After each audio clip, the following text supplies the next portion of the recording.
Hi students, so I'm going to be showing you how to do the assignment. This is assignment 1. So what you're going to do is to draw 4 7-unit value scales. Alright, and what you're going to do to this is you're going to, in each one, you're going to have a different shading technique. So let me just write shading technique here.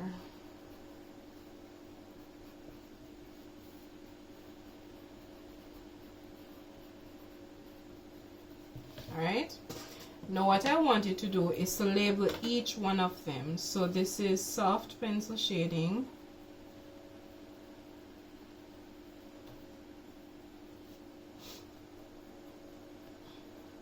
And you can choose any 4 of the shading techniques that we looked at in class. Alright?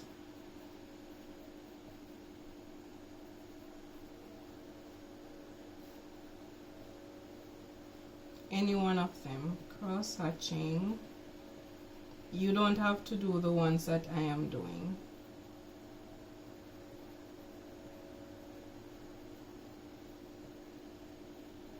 Alright?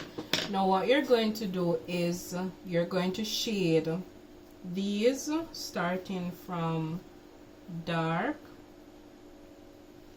to light. Okay? Now remember we spoke about how we hold our pencils when we're doing different shading. So sometimes if you hold your pencil like this, it might feel a little weird because you're not used to it, but do not hold your pencil like this when you're shading. It depends on the shading technique you're doing as well, so you have to know the different ways of holding. Remember the different ways of to hold your pencil. So I'm going to start with the soft pencil shading, and I'm going to do the dark section first. Alright, remember when you're doing the soft pencil shading, it's all about the pressure that you're putting on the pencil, and you shade in one direction. Whatever direction you start in, that's the one that you're going to finish with.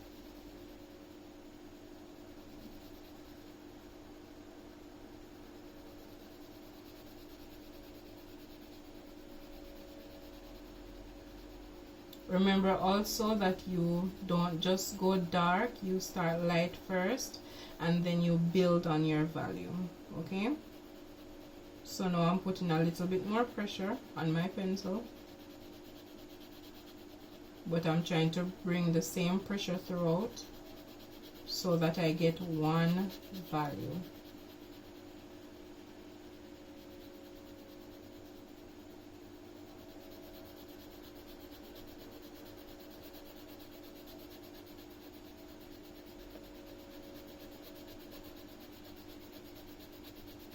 And I'm using the 6B pencil to do this.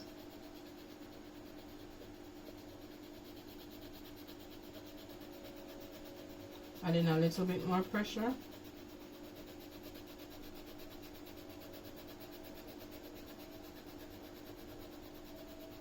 But I'm sustaining the pressure that I'm using so that I get one big fat value.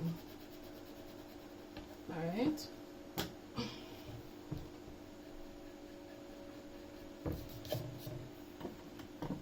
Alright, now you're going to go to the next value. Remember again, watch the pressure that you're using on the pencil.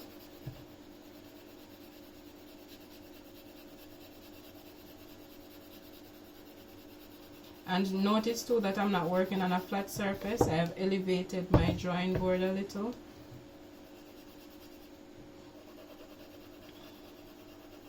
My hand, my working hand is on the surface.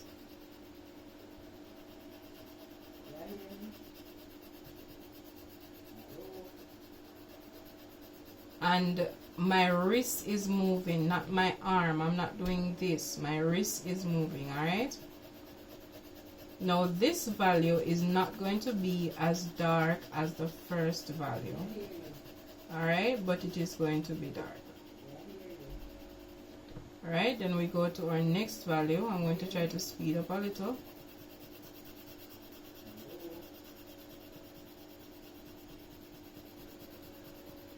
Alright, I'm going to make this a little bit darker.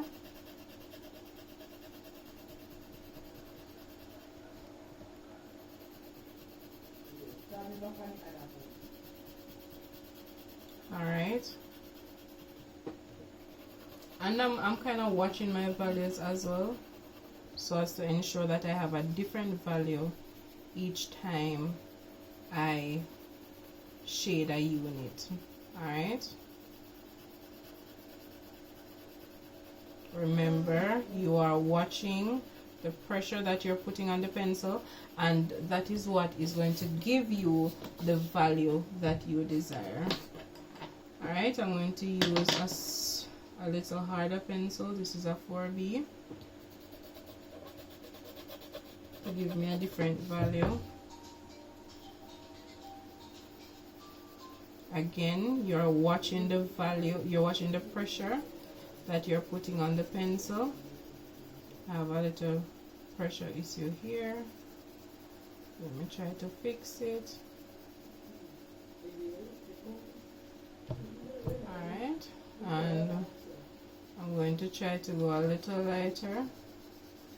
This is where it gets a little challenging, but it can be done.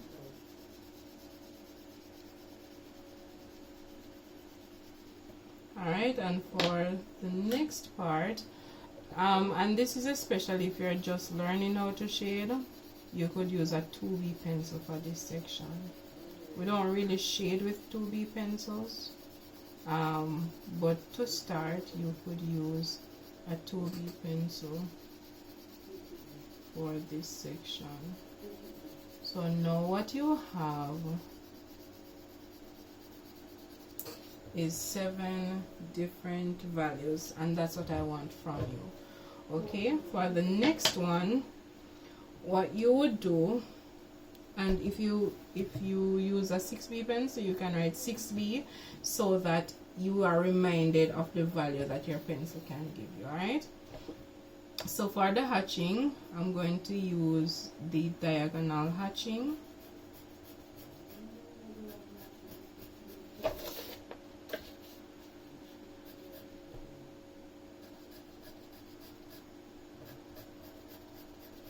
Alright, notice how I'm holding the pencil now. Notice the difference with when I was doing the soft pencil shading, and notice the difference between how I'm holding the pencil now while I am doing the hatching.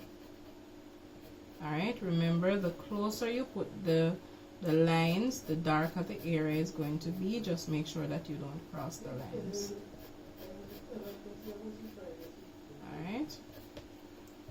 Then I'm going to go to the next value.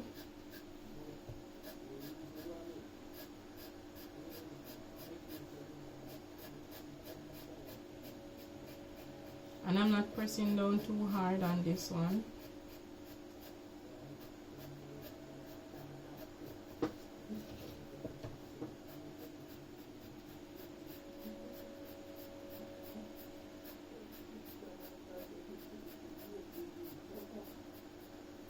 And I'm hoping that you are understanding. Alright.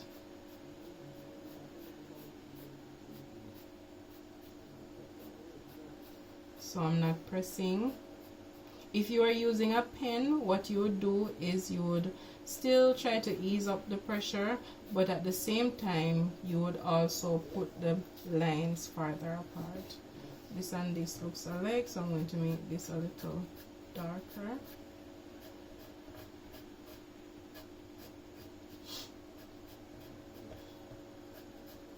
So that I can increase the value here.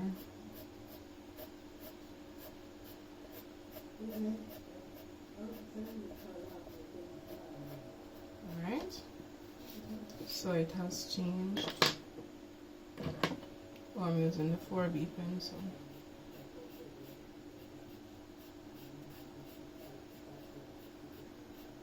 Alright.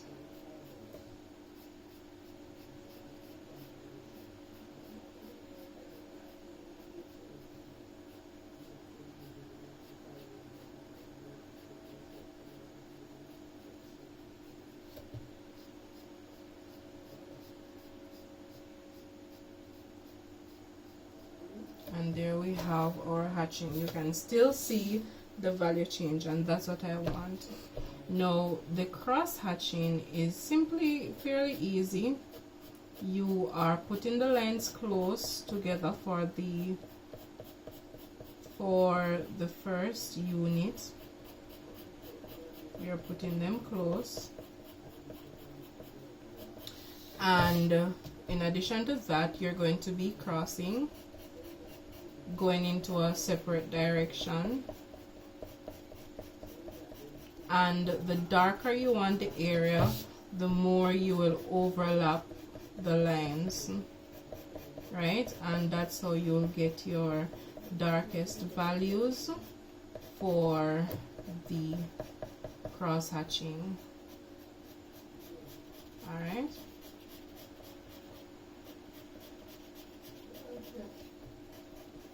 So remember, the closer you put the lines, the darker the area is going to appear. The more you overlap the lines, the darker the area is going to appear as well. So you be careful of all those. Be aware of all of those.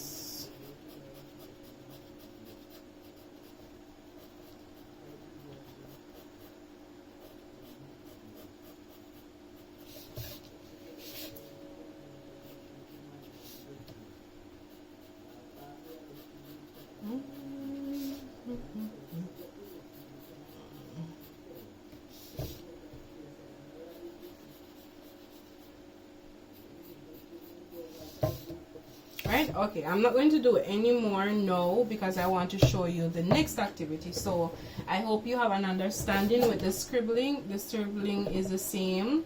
Remember, I showed you in class what the scribbling looks like, but depending on the kind of texture that you're trying to achieve, excuse me, you will scribble differently. All right, so that's what the scribbling is, and the same approach applies as with this cross hatching and the hatching. The smaller, the closer, the more you overlap, the darker the area is going to appear. And so that's how you get these the values for the scribbling. All right, so that's it for that activity. I hope it was helpful, and I'll see you for the next activity.